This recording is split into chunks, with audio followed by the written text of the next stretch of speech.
Hey, how's it going? This is Melinda and welcome to my channel. I'm very excited to get to talk about this beautiful box set today. I'm going to tell you how I feel about it, what I like, what I don't. But first off, let's just show you what it is. It is the Beatles, and this is known as the Red and Blue albums. Their greatest hits. It's expanded to 3 LPs each. There's some new tracks added on, well, a brand new track, as well as others that didn't make the cut the first time they've added now, considered classics after all these years. And I opted for the colored vinyl versions, and I'm going to show you those and discuss the music here in just a minute. I also want to show you this beautiful sweatshirt. I ordered it. It became available when those records came up for pre-order on the Beatles website. This is probably going to be hard to show you, but this is the back of the sweatshirt, and it is of the Beatles when they're younger and older. It's basically the pictures that you see on the album covers there on the back. And before I get started, I want to talk about the Beatles and my listening experience today. I really enjoyed this. This was really a special day for me. Thankfully, I had the day off from work and I was able to listen to the music. The Beatles really touched my heart in a way that no other band does. And I know I've told you all many, many times, Van Halen's my favorite band. They're sentimental. I grew up with Van Halen and they make me very, very happy. The Beatles came along later for me. I'm so unbelievably jealous of you first-generation Beatles fans, the ones who were alive and around when a new Beatles record came out and you went to the store and bought it and you got to experience the music in that moment. The people who got to see them perform, I'm really jealous of that, but there's no point in that because it is what it is, right? But man, you all lived in the best time for music, and the Beatles represent the best of the best. So yes, Van Halen's my favorite band, and they always will be. But the Beatles are right up there. They are my second favorite. And I will say, in my opinion, they are the best band to ever live. I love Van Halen. They're my sentimental favorite. The Beatles were simply the best. So having said that, let me go ahead and show you no real surprises on the album covers. For the red, for the blue. They look great, they're nice. They came with inserts for the red with some writing on them and pictures. That one's for the Blue album, the Blue Greatest Hits. I will show you the red vinyl version, and I love transparent colored vinyl, and I'm so glad that's what they did. To me, this is just the perfect shade of red. It's absolutely stunning. It's beautiful. And then I really think with the blue, they hit it on point as well. It's the perfect shade of blue. So I'm glad I went ahead and bought the colored vinyl versions. Check this out. It's just stunning. So pretty. Now, I really do think that in time, the black vinyl versions will go on sale and be discounted. So I paid a premium to get these colored vinyl versions. I'm glad I did. They were not cheap. It was a bit of a splurge, and originally when they were announced, I just thought, I don't need these, I already have these. But the more I thought about it, I caved and bought them. And I'm glad I did. These are all Giles Martin remixes. They're different than the original mixes that his dad, George Martin, created. And, a lot of people complain they don't think Giles Martin is the right guy for the job. I don't know who would be if he's not. He's George's son, and I can't think of anybody besides maybe Paul and Ringo who's been more immersed in the Beatles' music than Giles Martin. And I've really enjoyed what he's done. I wouldn't say every remix is now the definitive copy of each album. I wouldn't say that at all. I think if you want a definitive copy It's a matter of personal taste, but probably the first UK pressings would come to mind. But I really do appreciate what he's done. I haven't had any problems with these remix box sets that came out. I loved Let It Be. I thought he did a great job on that one. I thought Sgt. Pepper was pretty good. The White Album's nice. The Abbey Road one was pretty good. So I haven't had any complaints. When I got this, I'll admit, I immediately went to the early stuff, what hasn't been put out as a box set yet. So I immediately went to the early music, and then I went on to Rubber Soul, and I also listened to Now and Then. I got emotional for the first time hearing Now and Then. I thought it was absolutely beautiful. It didn't soar quite as high as I was hoping that song would, and yet I could hear George's guitar playing, picking up on that. I got to hear John singing something new and fresh. Ringo was right on point with his drumming. It was really good. Paul on keyboards and that guitar solo, they were brothers that knew each other so well that Paul was able to channel George and know the kind of solo George would have played for that song. And so when I heard that and I imagined Paul thinking of his dear friend George and putting that solo together, I got emotional. I hadn't gotten emotional about any of this yet, but I did with that. It's really a good song and a beautiful final song for the Beatles. But let's go ahead and talk about these early songs. Of course, I put on Love Me Do first and foremost, their very first single. And at first, my first impression was, wow, this sounds really, really good. I kept listening, and then it kind of got where, it's like, okay, this is a remix. This is different.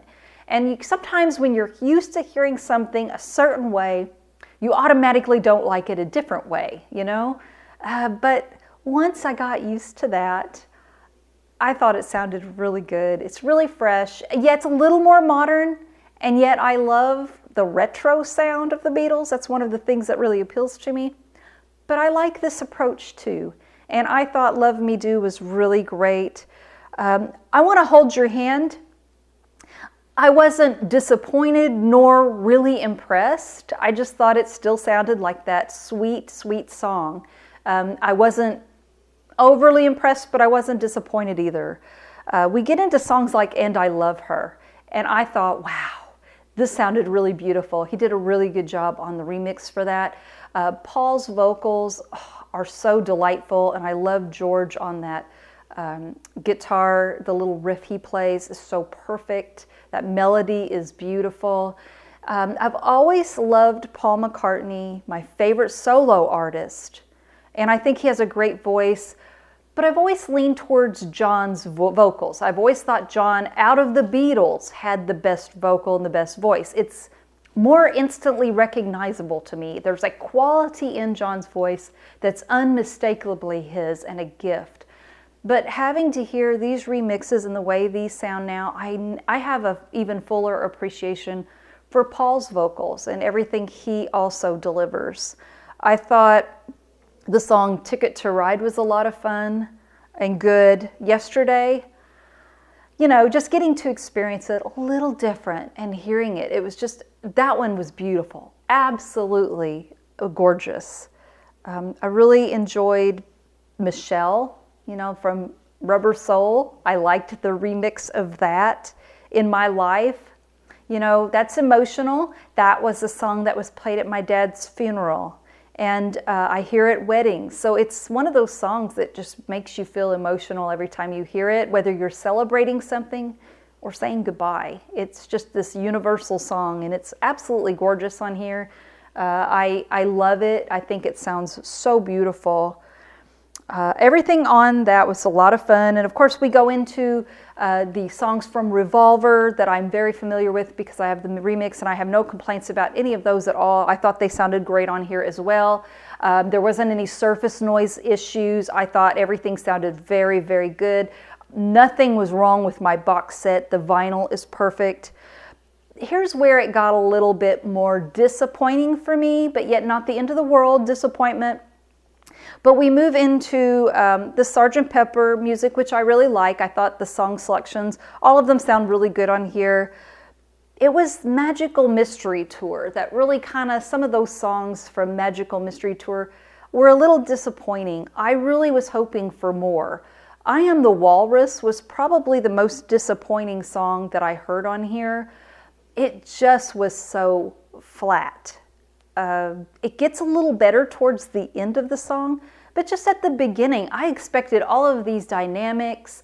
I expected John's vocals to be front and center and maybe a little louder. And I know he already has a kind of a weird sound on purpose. I don't think this remix did any favors for that vocal. And until the end of the song, you really don't hear any dynamics. There's no instruments jumping out at you. It just falls flat, in my opinion. Like I said, the more of the end of that song got better, but that song was just a bit of a disappointment on here, as well as the song Magical Mystery Tour itself.